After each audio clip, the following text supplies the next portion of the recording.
Oh, you dropped your purse, ma'am. Would you like some help with your groceries? Would you like me to buy you alcohol? That would be lovely. Enjoy your remaining years. I will. Enjoy Jules. I will.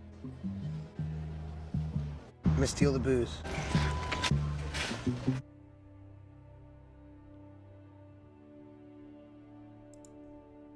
What's the scariest thing that happened to you on Halloween? I was on my way to meet my boyfriend at a skyscraper rooftop Halloween party when the elevator door opened and I saw an actual monster. My ex, Henry, who once hit me so hard I needed a blood transfusion. My whole body locked up behind my masquerade mask and heavy makeup, the elaborate costume suddenly feeling like both armor and a trap as he stepped into the elevator without even glancing at me. Henry pressed the button for the roof and leaned against the wall, scrolling through his phone, completely unaware that the woman in the corner dressed as a plague doctor was me.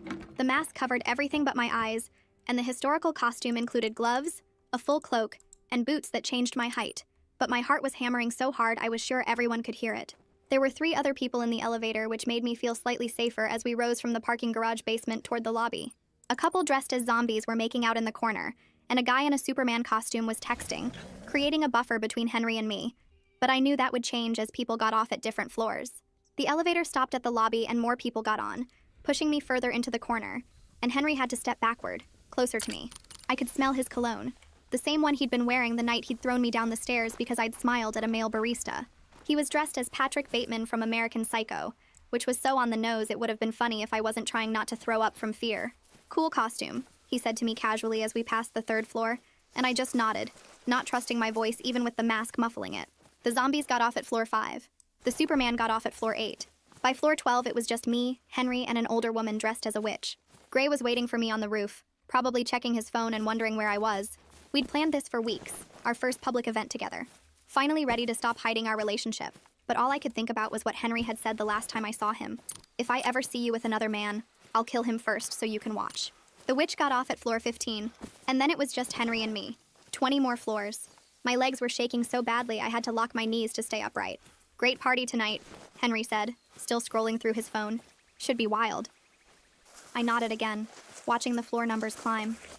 16, 17. My costume was soaked with sweat under all the layers, and I could feel my makeup running beneath the mask. Floor 22, 23, and Henry shifted his weight, moving slightly closer to me without seeming to notice. I pressed myself harder against the wall, remembering how he used to do that, take up space until I had nowhere to go. The elevator felt smaller with each floor we passed.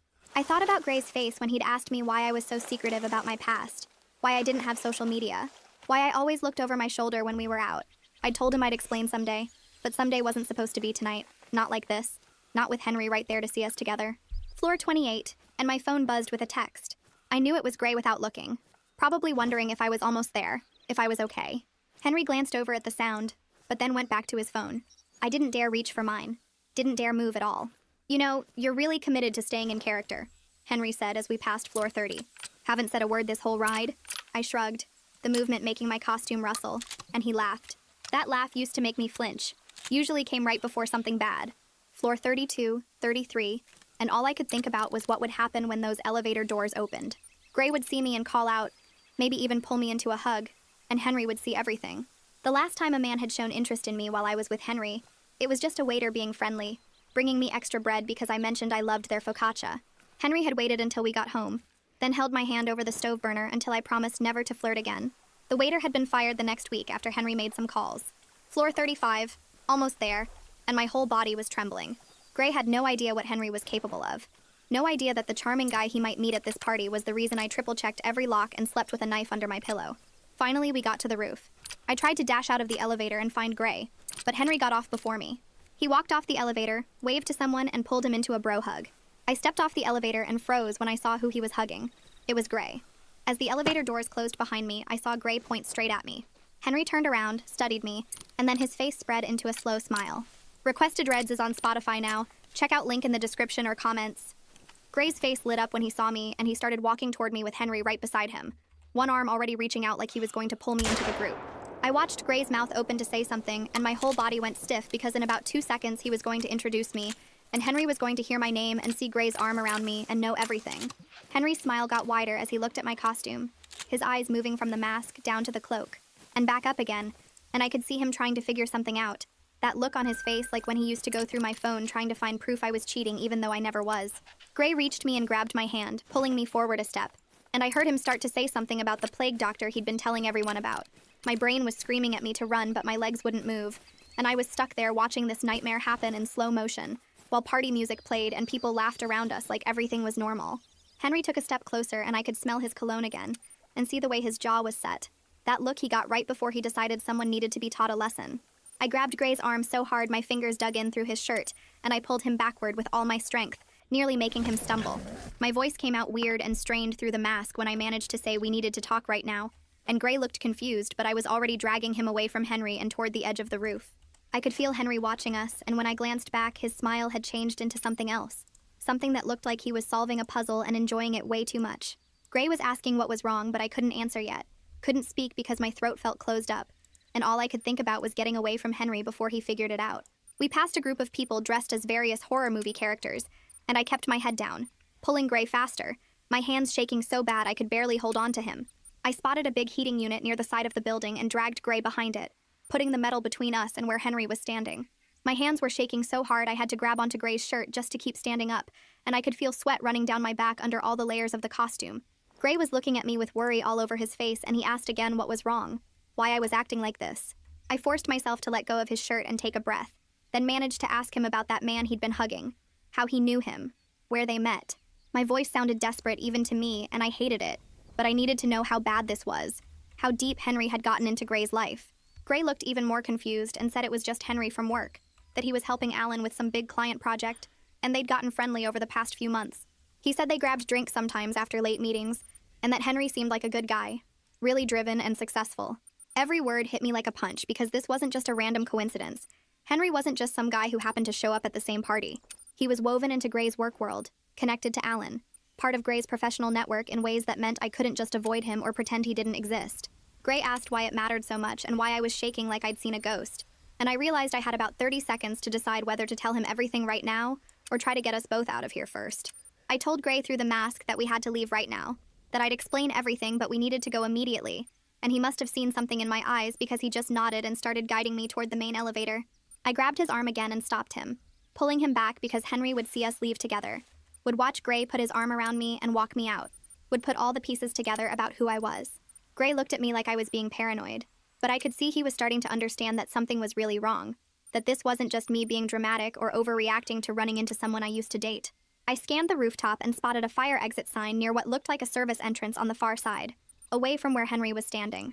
I pulled Gray that direction instead, keeping my head down and moving as fast as I could without actually running. A couple dressed as vampires came around a corner and nearly walked right into us, and I flinched so hard that I actually jumped backward into Gray. He tightened his grip on my hand, and I could feel him finally getting it, finally understanding that something was seriously wrong even if he didn't know what yet.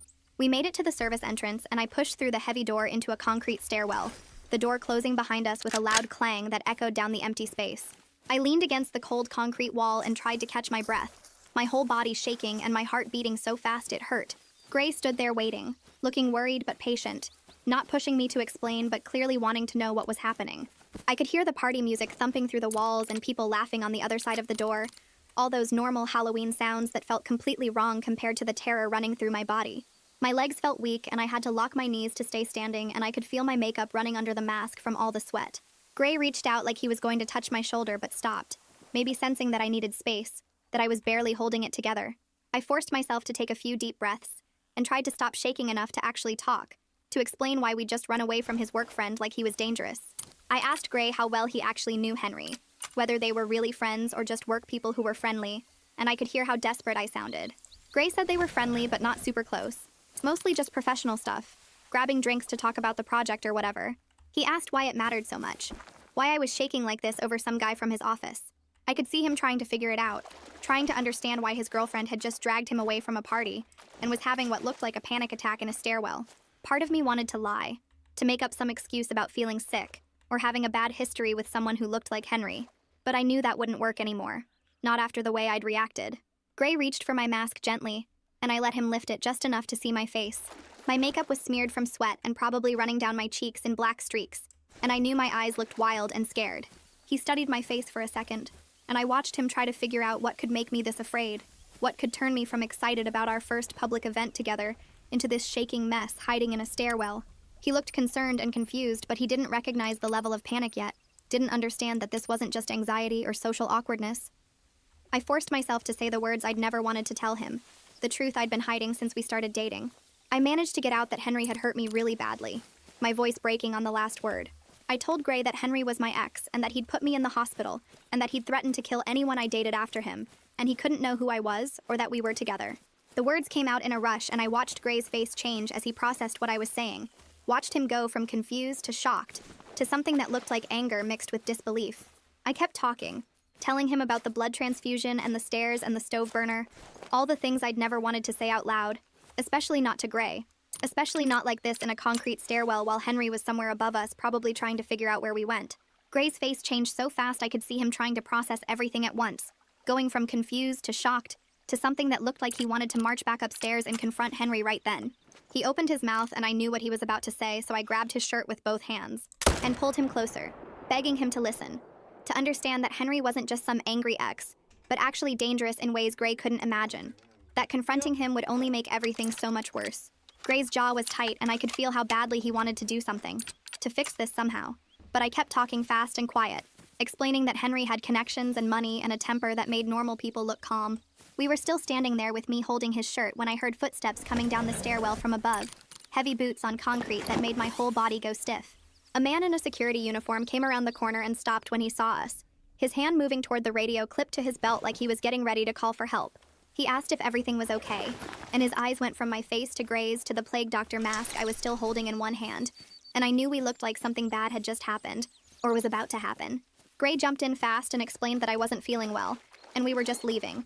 His voice steady and normal, even though I could feel him shaking a little when his arm brushed mine. The security guy studied us for another second, and I tried to look sick instead of terrified, which wasn't hard since I felt like I might throw up anyway. He introduced himself as Ellis, and said he could escort us to the service elevator if we wanted to avoid going back through the main party area. And his voice was kind in a way that made my throat tight, because I was so used to having to handle everything alone. I managed to thank him and he nodded, then started walking and motioned for us to follow. We went through a door I hadn't even noticed before into a back hallway with concrete walls and exposed pipes. Nothing like the fancy lobby areas, just the guts of the building that guests weren't supposed to see. Ellis walked ahead of us and Gray kept his hand on my back, not pushing, just there. And I focused on putting one foot in front of the other, instead of thinking about Henry somewhere above us. We passed a small window that looked out onto the roof, and I made the mistake of glancing through it, and there was Henry standing near the elevator doors with his phone out, scanning the crowd like he was looking for someone specific. My stomach dropped so hard I had to stop walking for a second, and Gray followed my gaze, saw Henry and his hand pressed harder against my back, like he was trying to shield me even though we were already hidden. I realized Henry was probably texting Alan right now asking about Gray's girlfriend, trying to figure out if the plague doctor who ran away could possibly be me, putting pieces together in that calculating way he had. Ellis noticed we'd stopped and came back, asked if we needed a minute, and I forced myself to keep moving, because standing there staring at Henry through the window wasn't going to help anything. When we got to the service elevator, Ellis pulled out a business card from his pocket and handed it to me, told me to contact building security if I needed anything, and that he'd make a note about tonight in case there were any problems later.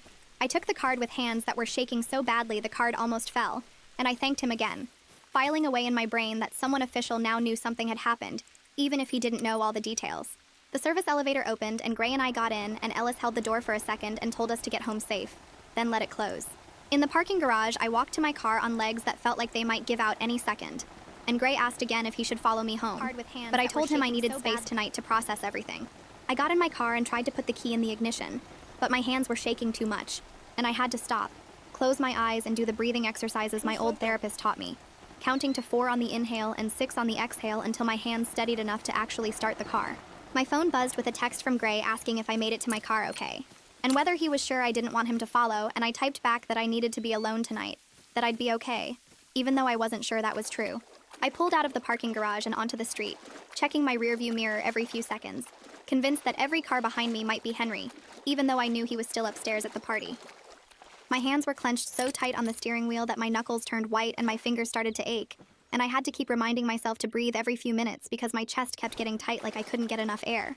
The drive home took twice as long as normal because I kept taking random turns and doubling back, making sure no one was following me, and by the time I finally pulled into my apartment building's lot, I was exhausted and shaking, and just wanted to be locked inside. I sat in my car for 5 minutes watching the parking lot before I got out, making sure no other cars had followed me in, then practically ran to my building's entrance, and through the lobby to the stairs because I couldn't handle being in an elevator right now. Once I was inside my apartment with every lock turned and the chain on, I went straight to my phone and started checking every app, making sure my location services were turned off and my social media accounts were still deactivated like they had been for the past 2 years. I changed my password on everything, email and banking and streaming services and the grocery delivery app, then enabled 2-factor authentication on anything that didn't already have it, going through the whole security checklist I'd made when I first left Henry. My hands were steadier now that I was doing something concrete, something that felt like I was protecting myself instead of just running and hiding. I pulled up Gray's number and stared at it for a long time, knowing I needed to tell him everything, but not sure I could actually say all of it out loud again. Instead, I opened my voice memo app and hit record, then forced myself to explain the basics while keeping my voice as steady as possible by focusing on facts instead of feelings. I told him about the time Henry hit me, so hard I needed a blood transfusion, about the night he held my hand over the stove burner until I promised never to talk to another man, about when he threw me down the stairs because I smiled at a barista, about his threat that if he ever saw me with someone else, he'd kill them first so I'd have to watch. I explained why I'd been so secretive about my past, why I didn't have social media, why I always checked over my shoulder, why I'd been so careful about keeping our relationship quiet, and then I stopped recording and sent it to Gray before I could second-guess myself, or delete it and try again. My phone rang less than 10 minutes later and I almost dropped it trying to answer because my hands were still shaking from recording everything. Gray's voice came through tight and controlled, but I could hear something underneath that sounded like he was barely holding himself together. He asked if I was okay and whether I was safe right now, and I told him yes. I was locked in my apartment with every security measure I had in place. He was quiet for a few seconds, and then he said he felt sick that he'd introduced me to Henry without knowing, that he'd been friendly with someone who'd hurt me that badly. I explained that he couldn't have known because I'd never told him, and that's exactly why I'd been so careful about keeping my past hidden, and he asked what I needed from him right now. I said I didn't know yet, but that we should probably think about going to the police. And there was another long pause before he pointed out that would mean filing a report and going through everything officially. I had to explain that Henry was never actually charged with anything because I just ran and disappeared instead of pressing charges, that I'd been too scared to face him in court or deal with lawyers and investigations. Gray asked why I hadn't reported it, and I could hear the confusion in his voice like he couldn't understand how someone could do those things and just get away with it. I tried to explain that reporting abuse isn't as simple as it sounds, that I'd been isolated and terrified and convinced that going to the police would only make Henry angrier and more dangerous. The conversation shifted when Gray told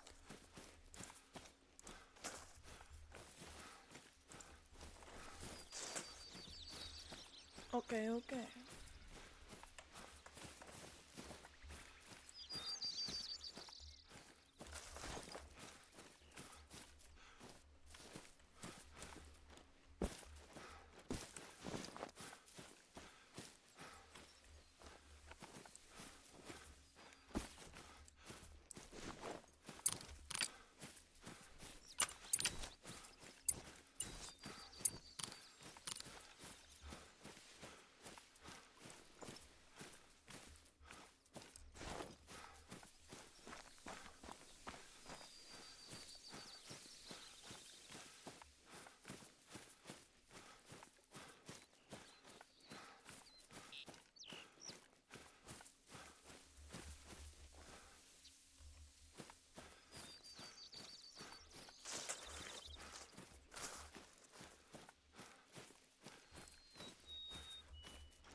through everything officially. Told me that Alan had been pushing him to get more involved in the project with Henry, that there was a big client dinner scheduled for next week that Gray was supposed to attend. My chest got tight and I had to sit down on the floor because I realized this wasn't just about avoiding Henry at random places anymore. He was woven into Gray's professional world in ways that would be almost impossible to navigate. Gray said he could try to get out of the dinner, but it might look strange to Alan, and could affect his standing on the project. And I told him I understood, but that I needed him to be honest with me about every interaction he had with Henry from now on. We talked for another 20 minutes about what this meant for us, and whether we could even keep dating if Henry was going to be a constant presence in Gray's work life. Eventually, we agreed to take it one day at a time and figure out what resources were available before making any big decisions. And Gray promised he wouldn't mention me to anyone at work or give Henry any information about his personal life. After we hung up, I opened my laptop and started searching for domestic violence resources in the city, typing keywords into Google and clicking through websites until I found a legal advocacy organization that offered free consultations. I bookmarked their site and wrote down their phone number on a sticky note that I stuck to my refrigerator where I'd see it every day. Just having a plan, even if I was terrified to actually follow through with it, made me feel slightly more in control than I had in the past few hours. I tried to sleep that night, but I kept jolting awake every time I heard any sound in the hallway or a car door closing outside in the parking lot. By morning, I was exhausted and my eyes felt gritty, but I was also determined not to let fear paralyze me. So I made coffee and sat on my couch waiting for 9 o'clock when the advocacy organization opened. When the clock hit 9, I called the number and a woman answered on the second ring, and my voice came out steadier than I expected when I explained that I needed help with a dangerous ex who'd recently reappeared in my life. She asked a few basic questions and scheduled me for a consultation later that week, and I wrote down the appointment time in my phone calendar with 3 reminder alerts. Around mid-morning, I got a text from Gray saying that Henry had asked Alan about the girlfriend in the plague doctor costume at the party. Alan had covered for me by saying it was his cousin visiting from another city, which gave me about 5 seconds of relief before Gray added that Henry seemed really interested and kept asking what the cousin looked like and whether she was single. I read that text 3 times and felt my hands start shaking again because it meant Henry was actively investigating, trying to figure out if the plague doctor could have been me. I spent the next hour going through my apartment and checking every window lock and door chain, testing them twice to make sure they were secure.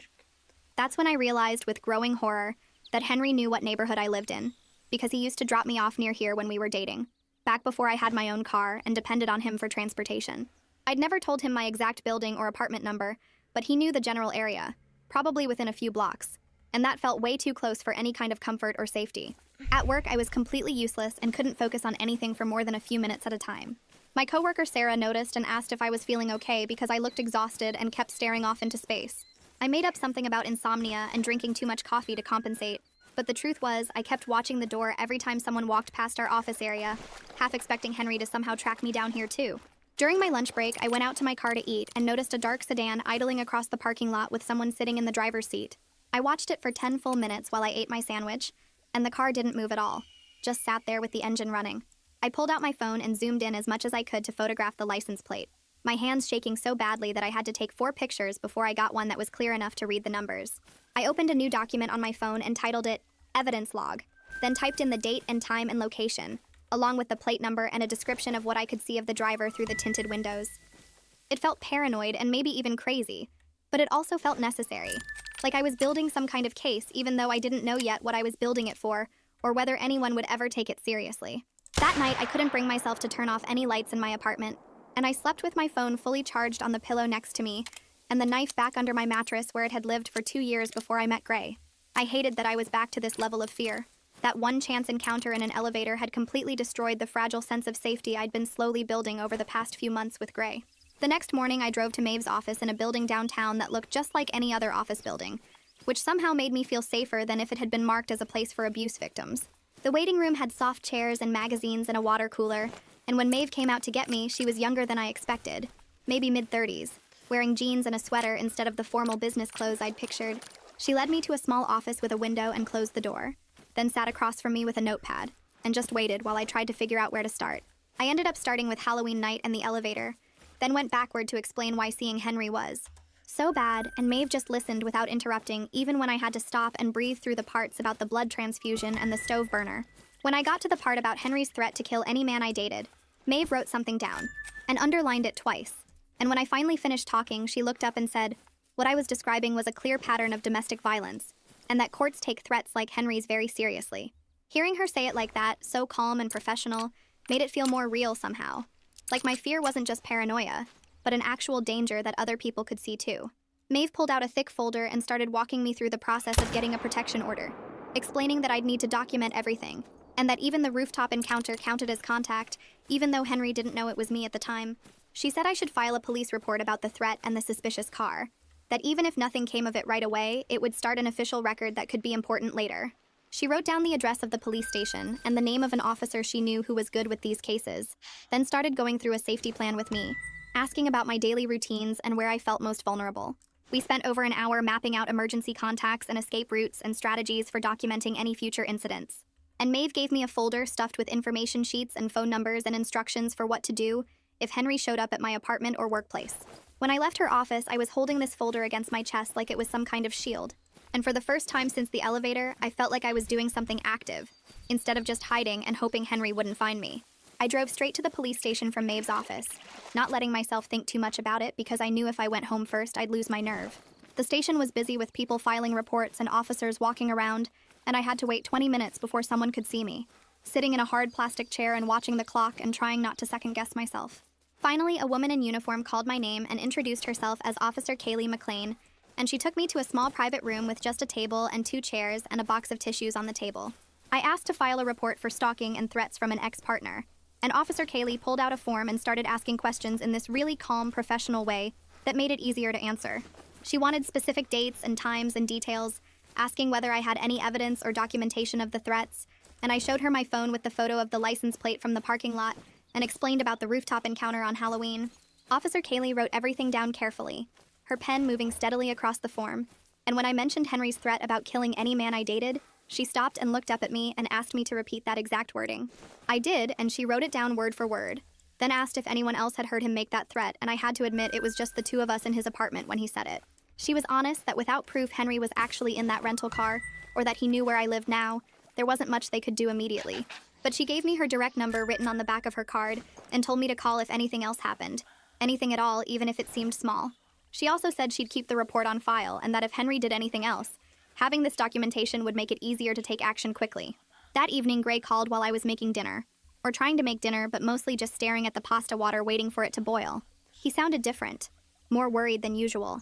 And he told me that Alan had mentioned Henry was asking around the office about Gray's personal life, specifically whether he was seeing anyone seriously. Alan had apparently shut it down and changed the subject, but Gray said he could tell Henry was really interested, kept trying to bring it back to the topic of Gray's girlfriend. I asked what exactly Henry had said, and Gray told me Henry had asked if Gray was serious about anyone, what she was like, whether Alan had met her, just these casual-sounding questions that felt completely invasive when you knew the context. I could hear in Gray's voice that he was finally understanding this wasn't just about my past trauma, but about current danger, that Henry was actively investigating and trying to figure out who I was. I asked Gray if he was willing to completely avoid Henry at work, to skip the client dinner next week and any other events where they might interact, and there was this long pause on the other end of the line. I could almost hear him thinking through what that would mean for his career, how it would look to Alan, and their boss if he suddenly backed out of a major project. But then he said yes, that my safety was more important than any project or client relationship. The relief I felt hearing him say that was huge, but I also felt guilty because I knew what it might cost him professionally. The next day, I met with my building manager in the security office, a small room filled with monitors showing different angles of the parking garage and lobby. I showed him the photo on my phone of the license plate and asked if we could check the footage from that day. And he pulled it up, and we scrolled through hours of grainy video until we found a partial view of the same car sitting in the corner of the garage for over an hour. The manager made a note of the date and time and said he'd alert the front desk staff to watch for that vehicle and call me immediately if it showed up again. And he also offered to walk me to my car any evening I worked late. Having someone official at my building know about the situation made me feel slightly safer, like I wasn't completely alone in this. Gray forwarded me screenshots later that afternoon, texts from Henry asking these really casual questions about whether Gray was dating anyone, and what she was like, messages that would seem totally normal and friendly if you didn't know Henry was my abusive ex hunting for information. One message asked if Gray's girlfriend liked Halloween parties. Another asked if she lived nearby. All phrased like Henry was just making conversation, but each question felt like he was circling closer. I saved the screenshots to a new folder on my phone labeled Evidence, and added them to the document I'd started. And I felt my hands shaking as I typed in the dates and times because I could see how persistent Henry was being, how determined he was to figure out who I was. I came home from work that evening to find a small bouquet of flowers sitting outside my apartment door. Just cheap grocery store flowers in clear plastic wrap with no card or note attached. My first instinct was to call the police, But instead, I pulled out my phone and photographed them from every angle, getting close-ups of the flowers and the wrapping and the spot where they were sitting against my door. Then I went back to my car and got a plastic grocery bag from the trunk, and I used it to pick up the flowers without touching them directly, my hands shaking the whole time as I carried them down to the dumpster behind the building. I threw them away, and then stood there for a minute just breathing, trying to calm down enough to go back upstairs to my apartment. Because even though I had no proof Henry had left those flowers, I couldn't think of anyone else who would leave them with no card, and the thought of him knowing exactly where I lived made my whole body feel cold. I went back upstairs and locked myself inside my apartment, then called Gray because I needed to hear his voice, and also needed to tell him about the flowers before I lost my nerve. He answered on the second ring and immediately asked if I accidentally mentioned my neighborhood to Henry or Alan, and I could hear the guilt already creeping into his voice before I even explained what happened. I told him about finding the flowers with no card and throwing them away, and there was this long silence on the other end before he asked me to walk him through every single conversation he'd had with Henry or Alan where my name or location might have come up. We spent 20 minutes going back and forth, me asking specific questions about what he'd said and when, and Gray getting defensive at first before catching himself and apologizing. He finally admitted that once, maybe 3 weeks ago, he'd mentioned to Alan that his girlfriend lived near the Arts District because Alan had asked if Gray wanted to check out a new restaurant in that area. The words felt like a punch because the Arts District is only 4 blocks wide, and Henry could easily narrow down my building with that information, plus some basic searching. I asked Gray to think harder about whether he'd mentioned anything else, any other details that could help Henry find me, and Gray kept apologizing and saying he didn't think it mattered at the time because he didn't know Henry was dangerous. I told Gray I needed to pack a bag and stay somewhere else for a few days, that I didn't feel safe in my apartment anymore, knowing Henry might know the general area. Gray offered to let me stay with him, but I explained that was too obvious, that if Henry was tracking me, he'd definitely look there, so I needed to go somewhere Henry wouldn't think to check. I called my friend Reese while I was throwing clothes and toiletries into my gym bag, and she answered with loud music in the background before stepping outside to hear me better. When I asked if I could crash on her couch for a few nights, she didn't even ask why, just told me to come over whenever, and that she'd make up the couch with clean sheets. Reese lives across town in a building that has actual security with cameras and a front desk person at night, and the distance from my neighborhood felt safer, even though I knew Henry could find me anywhere if he really wanted to. I grabbed my laptop and phone charger and the folder with all my documentation about Henry, then checked every window lock one more time before leaving. The drive to Reese's took 30 minutes, and I checked my mirrors the whole way, convinced every pair of headlights behind me belonged to Henry, following me to my new hiding spot. Reese buzzed me up at 9 p.m. and pulled me inside her apartment without asking questions, just pointed to the couch already made up with blankets and pillows, and told me to get comfortable. Once I'd put my bag down and caught my breath, I told Reese I needed to practice what I'd say in court if I filed for a protection order, and she grabbed a notebook and pen and sat down across from me ready to listen.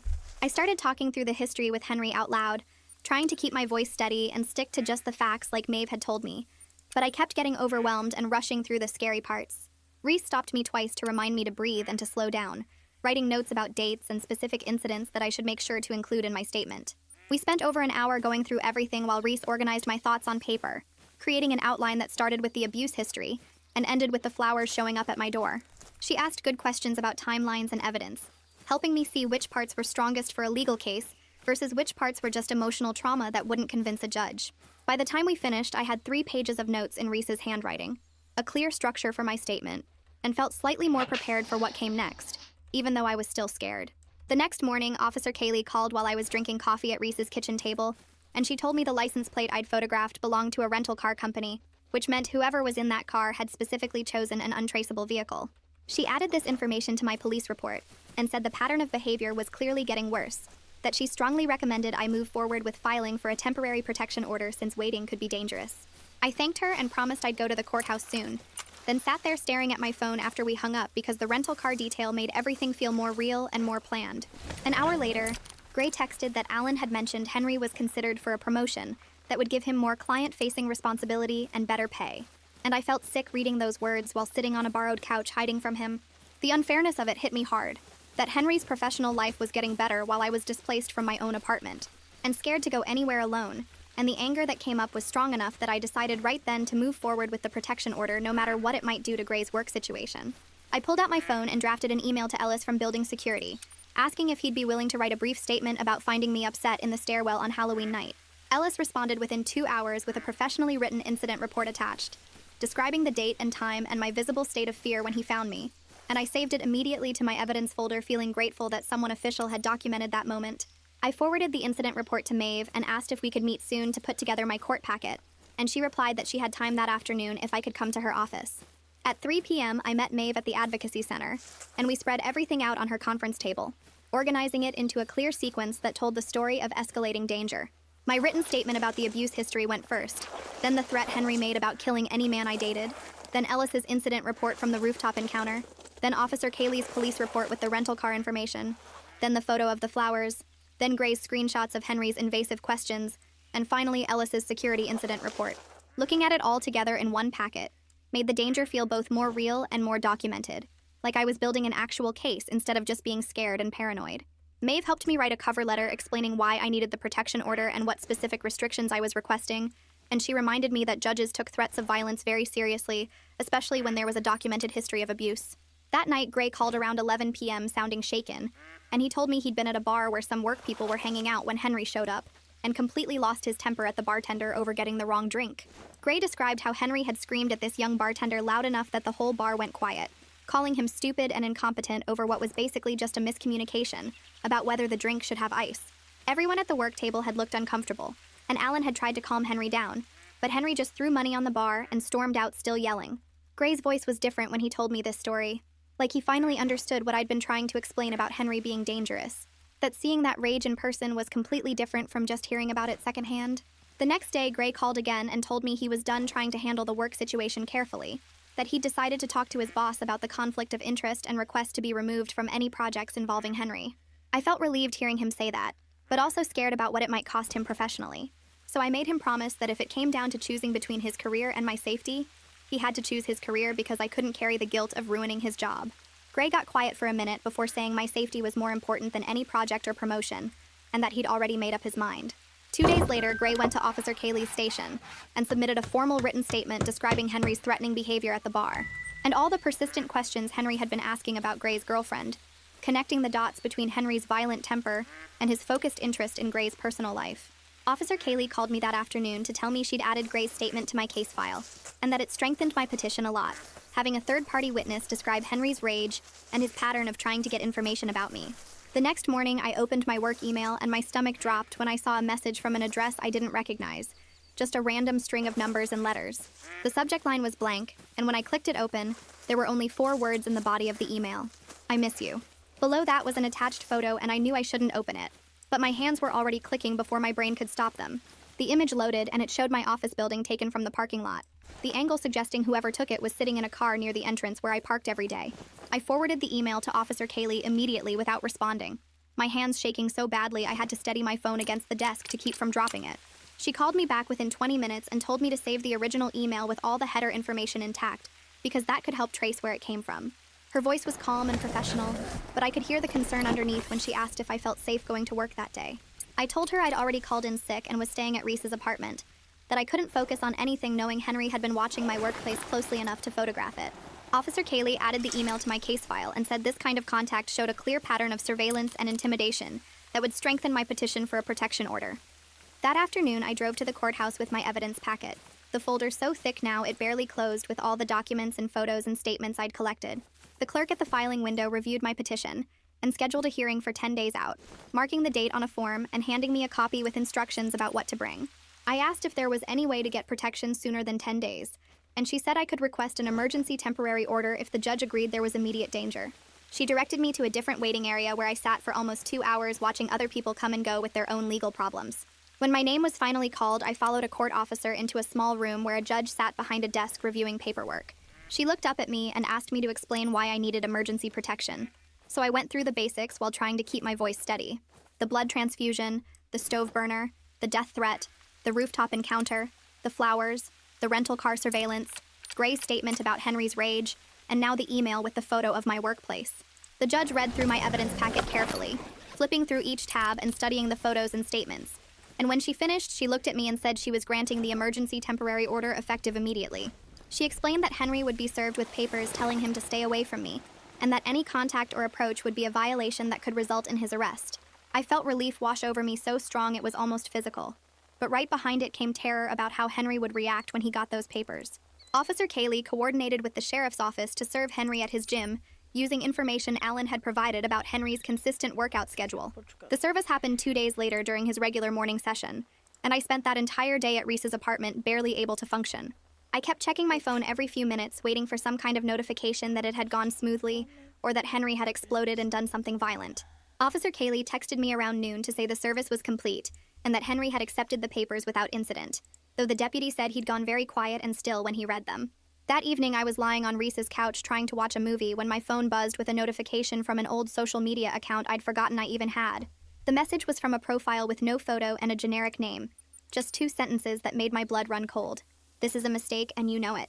I screenshot the message immediately and reported both the message and the account to the platform, then sent everything to Officer Kaylee, who called me right away. She confirmed that this counted as a violation of the temporary order since Henry had been explicitly told not to contact me directly or indirectly through any means.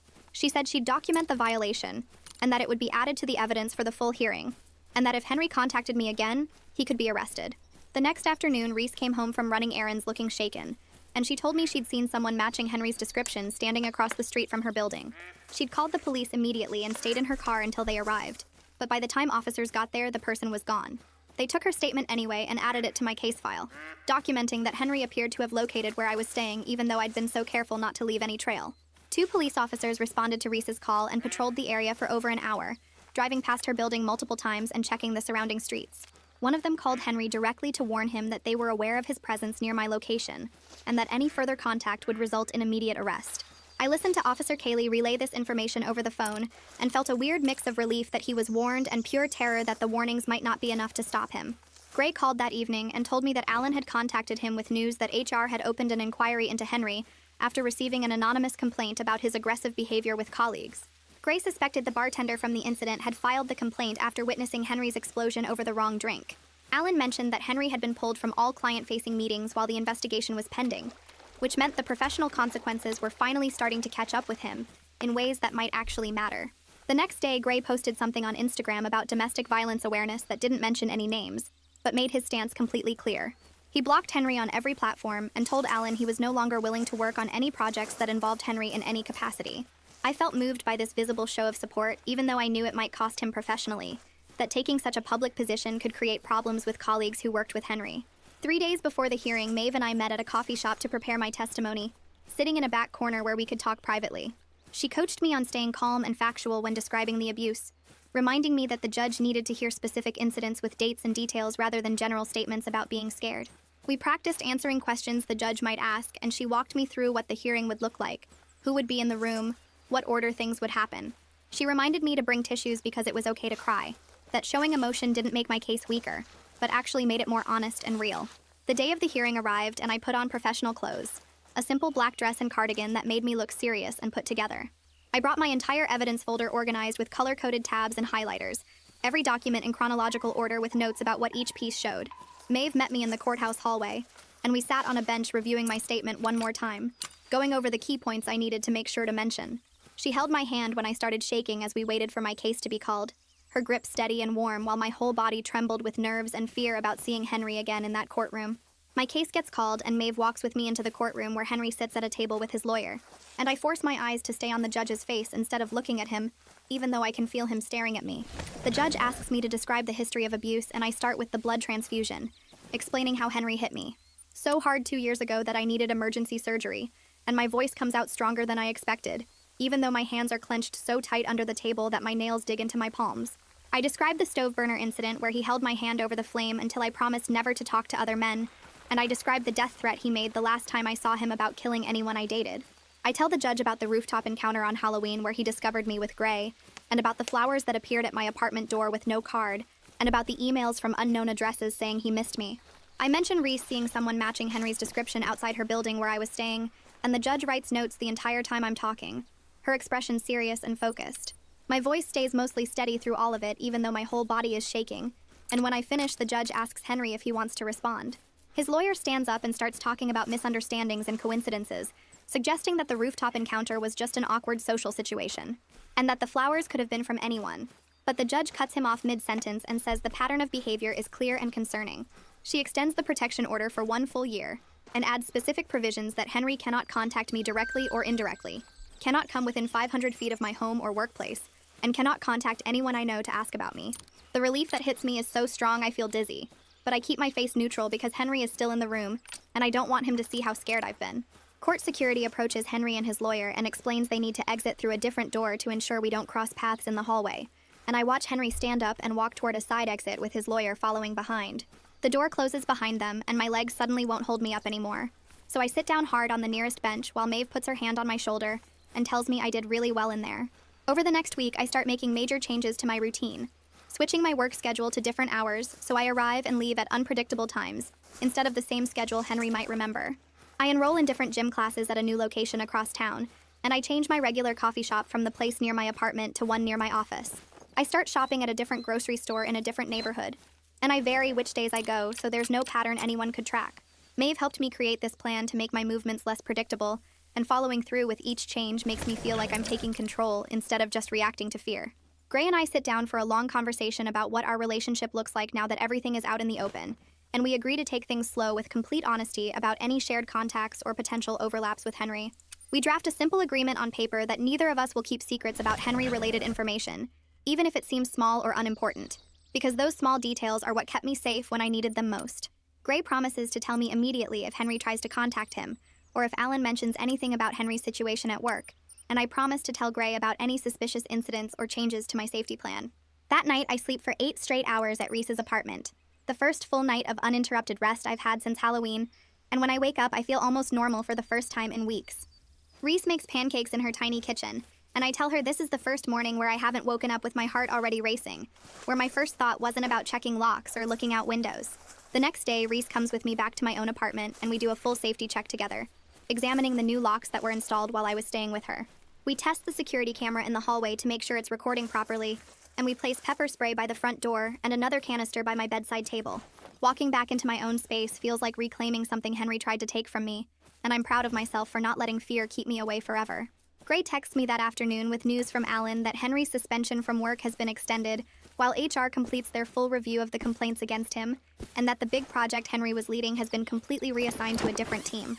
Officer Kaylee calls me the same day to confirm that Henry hasn't violated the protection order since the hearing, and she gives me her direct phone number to call anytime if that changes. She tells me the initial report phase is officially closed now that the order is in place, but she'll keep the case file active in case I need to add anything later. Maeve connects me with a trauma counselor who works specifically with domestic violence survivors, and I schedule my intake appointment for the following week. Knowing I'll have professional support for the longer process of healing makes the future feel less scary, like I'm building a real foundation for recovery instead of just surviving one day at a time. I start a new evening routine in my apartment that helps me feel safe and grounded, making tea in my favorite mug and reading for an hour before bed. I check that all my safety measures are in place, but I do it calmly now instead of frantically, testing the door lock and glancing at the security camera feed on my phone. The knife goes back in the kitchen drawer where it belongs instead of under my mattress, and while I'm still aware of every sound in the hallway, I'm not jumping at every single one anymore. I can hear my neighbors coming home from work and kids running in the apartment above me, and these normal sounds don't send me into panic mode like they did before. I look at the evidence folder sitting on my desk with all the documentation I gathered, and I realize I don't need to keep adding to it every day because the protection order is doing its job. My phone buzzes with a text from Gray asking how I'm doing, and I respond that I'm okay, that I'm actually starting to feel safe again for the first time in years. I open the evidence log on my laptop one more time and start typing the final entry, dating it and noting that the protection order is officially in place and active. I write that my support network is solid now, that my boundaries are clear and documented, and that I have real resources backing me up if Henry tries anything. The entry ends with a list that feels important to see written out. Maeve's advocacy support with her direct office line and emergency contact. Officer Kaylee's personal cell number that I can call anytime, day or night. Ellis's security contact information from the building. Gray's informed partnership now that he knows everything and has my back. Reese's safe space where I can go without questions, and my own thick folder of documented proof that I took real action to protect myself. I save the document and back it up to 3 different places because losing this record would feel like losing part of my safety. I close the laptop and look around my apartment, taking in all the new locks and security measures that make this space actually feel like mine again, instead of just a place I'm hiding. The knife is back in the kitchen drawer where it belongs, and I haven't checked the window locks compulsively in 2 days, which feels like progress even if it's small. I walk to my bedroom closet and pull out the plague doctor costume that's been hanging there since Halloween, the long black cloak and the beaked mask that hid me so well that night. I fold everything carefully and put it in a storage box, sealing it with tape before pushing the box to the very back of the closet behind my winter coats. I'm not throwing it away because that feels like pretending Halloween never happened, but I'm not keeping it where I can see it every day either.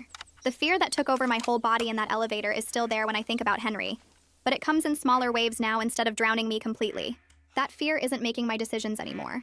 Isn't keeping me locked in my apartment or jumping at every sound in the hallway. I'm learning to live with being careful, without letting that caution turn into the kind of paralysis that stops me from having a life at all. Okay, real talk in the comments.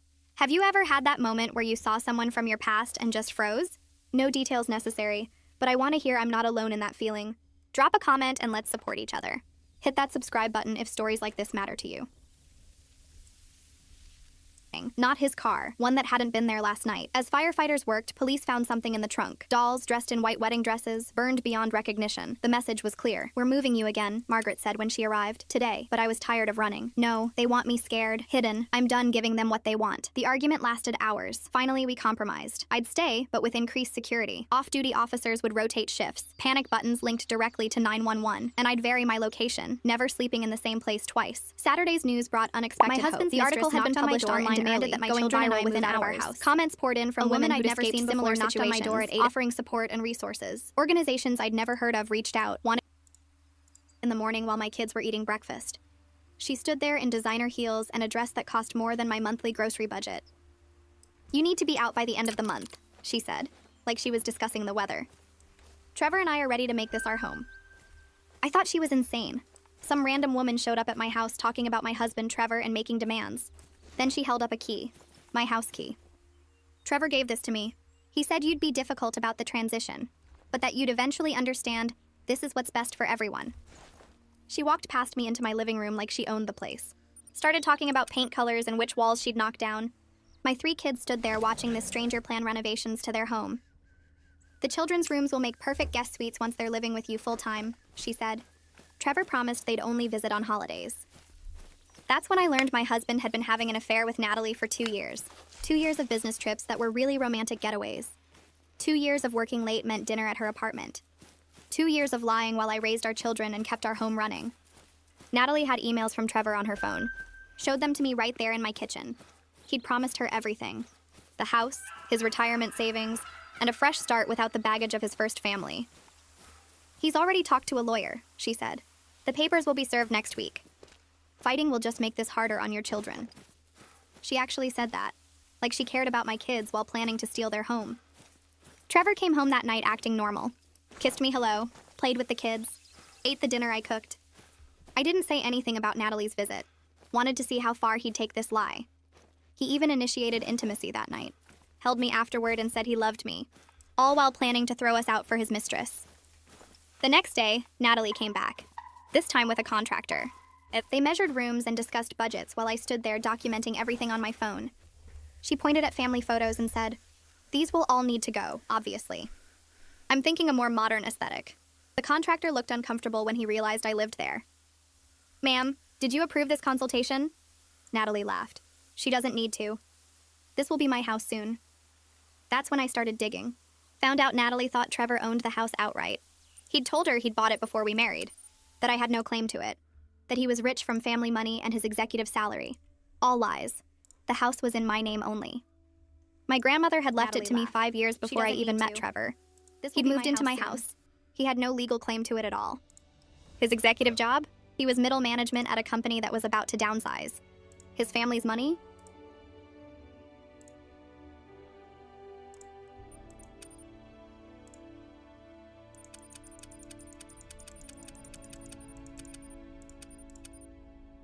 Emerald Coast. Yo, Emerald Coast.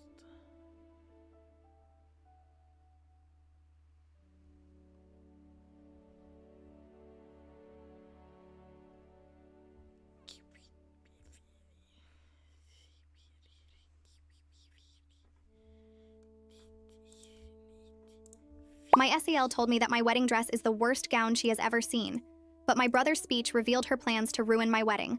My sister-in-law Courtney would not shut up about my wedding dress from the moment she saw it. "That neckline makes you look desperate for attention," she said during my fitting. "The lace looks like old curtains. Are you sure you want to wear something so dated?" This was my grandmother's dress that she'd worn in 1952, restored and altered to fit me perfectly. It meant everything to me, but Courtney acted like I'd picked it from a dumpster. She'd send me links to other dresses daily. This would hide your arms better. Or, this one would make you look less bottom heavy. When I said I was happy with my choice, she'd sigh and say, some people just don't want to look their best on their wedding day. At my bridal shower, she told everyone she'd tried to help me find something more flattering, but I was too stubborn to listen. I even offered to pay for a better dress, but she insists on wearing that old thing, she announced to 40 guests. My mother was furious, but kept quiet to avoid drama. Courtney brought fabric samples to my bachelorette party, just in case you change your mind. We could still order something decent if we rush ship. She spent the entire night telling strangers at the bar about how I was making a huge mistake with my dress choice. She's going to look back at photos and cry, she kept saying. The week before the wedding, Courtney called my photographer, told her to avoid full-length shots because the dress was unflattering, called my makeup artist to suggest heavy contouring to balance out what the dress did to my face, called the florist to recommend bigger bouquets to distract from the dress. They all called me confused and uncomfortable. She showed up to the rehearsal dinner with a garment bag. I brought a backup dress just in case you come to your senses. It was this tight, revealing thing covered in sequins. This is what modern brides wear. That old dress makes you look like you're cosplaying your grandmother. My husband Tom told her to stop, but she said she was trying to save me from myself. On my wedding morning, while I was getting ready, Courtney kept making comments. The lighting is really showing how yellow that old fabric is. And, are you sure you want your arms out like that? My bridesmaids were ready to throw her out, but I told them to ignore her. I had my reasons for staying calm. As I walked down the aisle, I heard Courtney whisper to someone, "She looks like she's wearing a costume from a community theater production." But everyone else was crying at how beautiful the dress looked. My grandmother, who was 93 and there in her wheelchair, was sobbing with joy seeing her dress again. After the ceremony, during cocktail hour, Courtney cornered different relatives to point out everything wrong with my dress. The uneven hem from the alterations, the way the beading had dulled with age. The silhouette was unflattering for my body type. She didn't know my cousin Jana was recording the speeches for my grandmother, who was hard of hearing. The reception was when things got interesting. Courtney had been married to my brother James for 8 years. Their wedding had been this massive, expensive affair where she'd worn a $20,000 designer dress that she talked about constantly. Now that was a real wedding dress, she'd always say. During the speeches, James stood up to give his best man's toast. But instead of talking about Tom and me, he started talking about Courtney. "Seeing my sister in my grandmother's dress today made me realize something important," he said. The room went quiet. It made me realize that some people understand what matters in a marriage and some people don't. Courtney smiled, thinking he was about to agree with her about the dress. James continued, "My sister chose a dress that represents family, history, and love. It's the same dress our grandmother wore when she married our grandfather, and they were together for 67 years until he passed." He turned to look directly at Courtney. "My wife spent our entire wedding planning, obsessed with having the most expensive everything. The dress, the flowers, the venue. She said it was about making memories, but it was really about showing off." Courtney's face was turning red. "That $20,000 dress she never stops talking about? She wore it once. It's sitting in our closet in a bag that costs more than most people's rent. Meanwhile, my sister is wearing a dress that's been worn by the woman who taught us what love actually looks like." He pulled out an envelope. "Courtney, since you're so concerned about appearances and what people wear, maybe you should know that everyone here has been talking about your outfit today." She looked down at her dress, a white lace cocktail dress she'd worn to my wedding. James held the envelope higher, and I watched Courtney's smile turn stiff, like plastic that had been left in the sun too long. The room went so quiet I could hear my own heartbeat in my ears. James opened the envelope and pulled out his phone, holding it up so everyone could see the screen. "Inside this envelope are screenshots that Jana took during cocktail hour," he said, his voice carrying across the entire reception hall. "Recordings of my wife telling 3 different relatives that my sister looks like she's wearing a costume from a community theater production." A fork clattered onto someone's plate near the back, the metal sound echoing through the silence. I saw heads turning, people leaning toward each other to whisper. Courtney's face went from red to white in about 2 seconds flat. She pushed her chair back so fast it scraped against the floor, and her white lace dress caught the light from the chandelier as she stood up. "James," she started, but he held up his hand and kept talking over her. "Sit down, Courtney. You've spent 6 months criticizing my sister's choices, and now everyone gets to hear about it." His voice was calm, but there was something hard underneath it, like steel wrapped in velvet.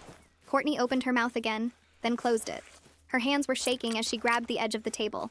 After what felt like forever but was probably only 10 seconds, she slowly sat back down in her chair. Her face was bright red now, and I could see a vein pulsing in her neck. James tapped his phone screen a few times, and suddenly Courtney's voice filled the room through the reception hall's sound system. I tried everything to get her into something decent, but she insisted on that yellowed old rag. Some people just have no taste. The audio was crystal clear, and I recognized the background noise from cocktail hour, the clinking glasses and low music. Several guests gasped out loud. I looked over at my mother and saw her hand fly up to cover her mouth, her eyes wide with shock. Two of my aunts at the next table were staring at Courtney like they'd never seen her before. Jana was standing near the DJ booth with her phone still in her hand, looking both nervous and satisfied at the same time. Tom's hand found mine under the table, his fingers warm and steady as they squeezed tight. James kept talking, his eyes scanning the room. My wife called the photographer, the makeup artist, and the florist to try to sabotage my sister's wedding because she couldn't handle that someone else's choices were different from hers. I watched as the photographer at the back of the room started nodding her head up and down really fast, confirming the story to the guests sitting near her table. The woman next to the photographer put her hand on her arm and whispered something, probably asking if it was true. More people were whispering now, a low buzz of voices spreading through the room like ripples in water. Courtney found her voice again and stood up, her chair scraping backward a second time. Her hands were still shaking, and when she tried to smooth down her white dress, I noticed her fingers were trembling. This is ridiculous, James. I was trying to help. Someone needed to tell her the truth about that dress. But her voice cracked right in the middle, breaking on the word truth like it was too heavy to carry. Several guests were now whispering to each other and glancing back and forth between Courtney and me, their faces showing they were starting to understand what had really been going on. My bridesmaid Megan reached over from her seat and squeezed my other hand, the one Tom wasn't holding. James turned to look at Courtney, and I saw something on his face I'd never seen before when he looked at her. It was disappointment mixed with something harder, something that looked like he'd made up his mind about something important. You wore a white dress to my sister's wedding, Courtney. White. To someone else's wedding. And you think you were trying to help? The murmuring in the room got louder, people actually talking out loud now instead of just whispering. I saw guests who hadn't seemed to notice Courtney's dress before now staring at her outfit with their mouths hanging open. One of Tom's aunts actually pointed at Courtney's white lace cocktail dress, then covered her mouth with her hand like she couldn't believe what she was seeing. My grandmother wheeled her chair forward a little bit, the wheels making a soft squeaking sound on the floor. The room went quiet again, everyone turning to look at her.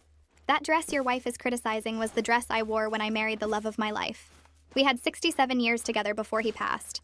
Her voice was strong despite her being 93 years old, stronger than I'd heard it in months.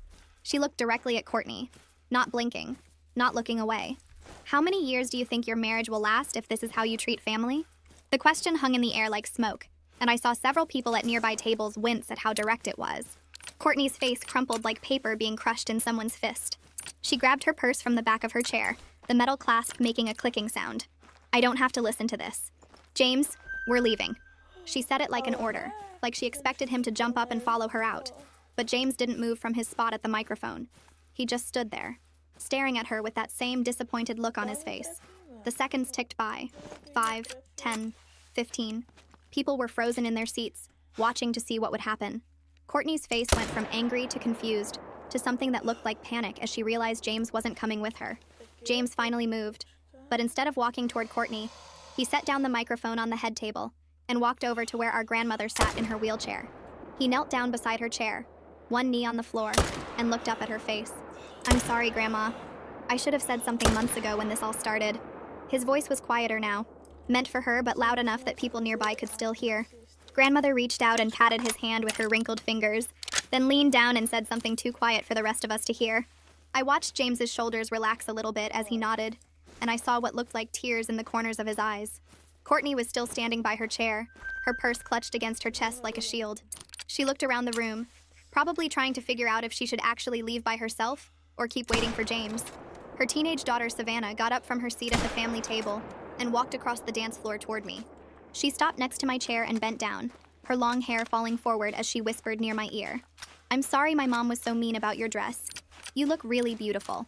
The simple kindness from my niece made my eyes start to water, and I had to blink fast to keep from crying and ruining my makeup. I thanked Savannah quietly and squeezed her hand, not trusting myself to say more without crying. The DJ must have sensed the room needed a shift because upbeat music suddenly filled the space, something light and happy that made people start moving again. My Aunt Linda was the first one up, pulling my Uncle Mike onto the dance floor with a laugh that broke the heavy silence. Other guests followed, chairs scraping against the floor as they stood and stretched. My cousin from Tom's side came over and hugged me tight, whispering that the dress was stunning and she hadn't known about the family history. Then Tom's grandmother approached with her walker, moving slowly but determined, and she touched the lace on my sleeve with gentle fingers. She told me her own mother had sewn her wedding dress by hand in 1948, and she understood what it meant to wear something made with love instead of bought for show. More relatives gathered around, forming a small crowd near my chair, and they all wanted to know about the dress now. How old was it really? Did grandmother still have photos from her wedding? Had the alterations been difficult? I found myself telling the story over and over about finding the dress in grandmother's attic last year, about the restoration process that took 3 months, about how the seamstress cried when she saw the original beadwork. Someone asked if grandmother had done all the beading herself, and I nodded, pointing to where she sat in her wheelchair surrounded by her elderly friends. They were all leaning in close, examining something on the table in front of them, probably the photos I'd given her earlier. My mother's sister came up and apologized for not saying something at the bridal shower when Courtney was being cruel. She said she'd been shocked into silence but regretted it now. I told her it was okay, that I'd had my reasons for staying calm through all of Courtney's comments. Another aunt mentioned that she'd always thought Courtney was too focused on money and status, that it was nice to see someone prioritize meaning over price tags. The comments kept coming, warm and supportive, and I realized that Courtney's behavior had bothered more people than I'd known. They'd all just been waiting for someone to say something first. I glanced toward the exit and saw James standing near the door with Courtney. She was talking fast, her hands moving in big gestures, pointing back toward the reception hall and then at herself. Her face was red and her mouth was moving quickly like she was trying to explain or defend or maybe demand something. James stood with his arms crossed over his chest, his expression completely blank. He wasn't nodding or agreeing or even responding to whatever she was saying. Every few seconds she'd pause like she expected him to answer. But he just stood there looking at her with that same flat, disappointed expression. She grabbed his arm at one point and he pulled away gently but firmly, shaking his head. Her gestures got bigger and more frantic, and I could see even from across the room that she was getting desperate. She kept glancing back at the reception like she was worried about what people were thinking or saying. James said something short, just a few words, and Courtney's whole body went rigid. She stared at him for a long moment, her mouth open like she couldn't believe what she'd just heard.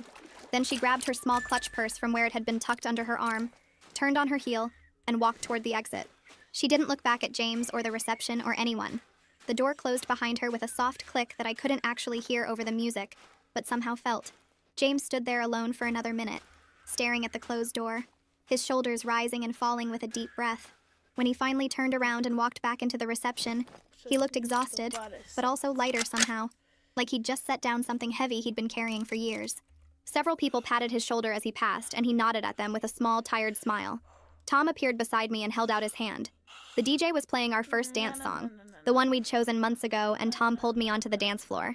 His arms wrapped around my waist, and I rested my head against his shoulder as we started swaying to the music. The dress moved beautifully, the skirt flowing around my legs exactly like I'd imagined it would. Tom leaned down and whispered right next to my ear so only I could hear. His breath was warm against my skin, and his voice was full of admiration and a little bit of amazement. I laughed despite everything that had just happened, despite the drama and the tension, and Courtney storming out. Tom was right that James's speech had been incredible. But more than that, I realized the whole confrontation had made this day mean something deeper than just a pretty wedding. It had become about standing up for what matters, about family supporting each other, about choosing substance over superficiality. If everything had gone smoothly and Courtney had just kept her mouth shut and James had given a normal best man speech, this would have been a nice wedding. Instead, it became a day when my family actually took a stand for something real. Tom spun me gently, and the beading on the dress caught the lights, throwing tiny sparkles across the dance floor. Other couples joined us, filling the space with movement and laughter, and the mood shifted from tense to celebratory. My mother danced with my father nearby, and she caught my eye and smiled with tears on her cheeks. James danced with Savannah, his daughter looking up at him with obvious pride and relief. The song ended and another started, something faster, and suddenly everyone was dancing and laughing, and the reception felt like an actual party instead of a courtroom. Jana found me when I stepped off the dance floor to catch my breath. She had her phone in her hand and was scrolling through something, her face serious. She pulled me aside to a quieter corner near the windows where the music wasn't quite so loud. She held up her phone and showed me the screen, which displayed a list of audio files with dates and times. There were dozens of them, stretching back 6 months.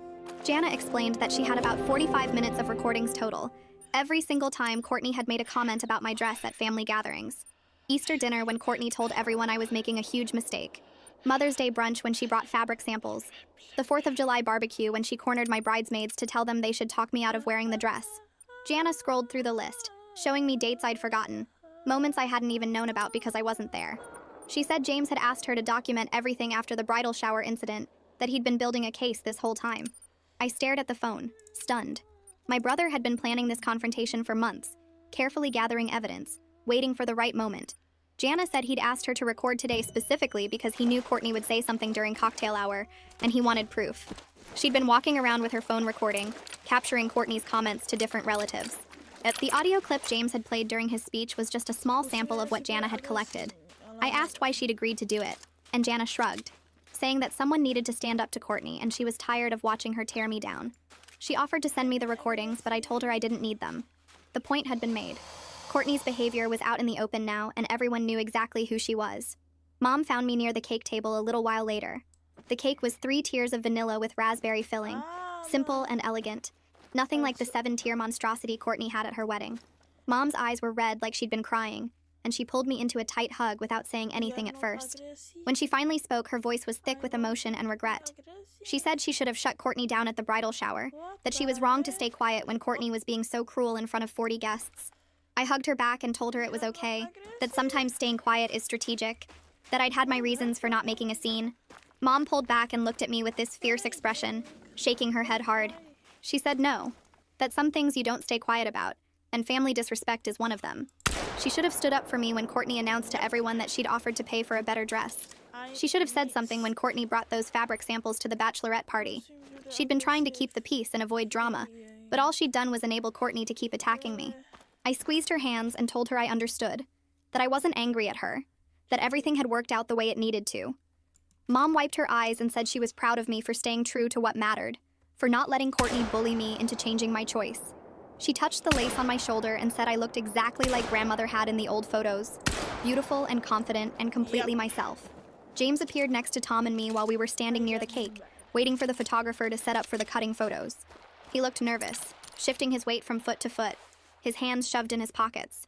He cleared his throat and said he needed to apologize for making a scene at our wedding. He said he just couldn't let Courtney get away with it anymore, especially after she'd worn white. Tom shook his head and put a hand on James's shoulder, telling him there was nothing to apologize for. I agreed, saying that his speech actually made me feel more supported than I'd felt in years. All those months of Courtney's criticism, all those little digs and comments and suggestions that I was making a terrible choice, they'd made me feel alone even though I knew I was right. Having James stand up publicly and validate my choice, having him call out Courtney's behavior in front of everyone, it meant everything. James looked relieved and some of the tension left his shoulders. He admitted he'd been planning the speech for weeks, working on exactly what to say, how to say it. He'd been scared to actually go through with it, worried about what it would mean for his marriage. But seeing Courtney in that white dress had been the final straw. Tom asked if James was okay.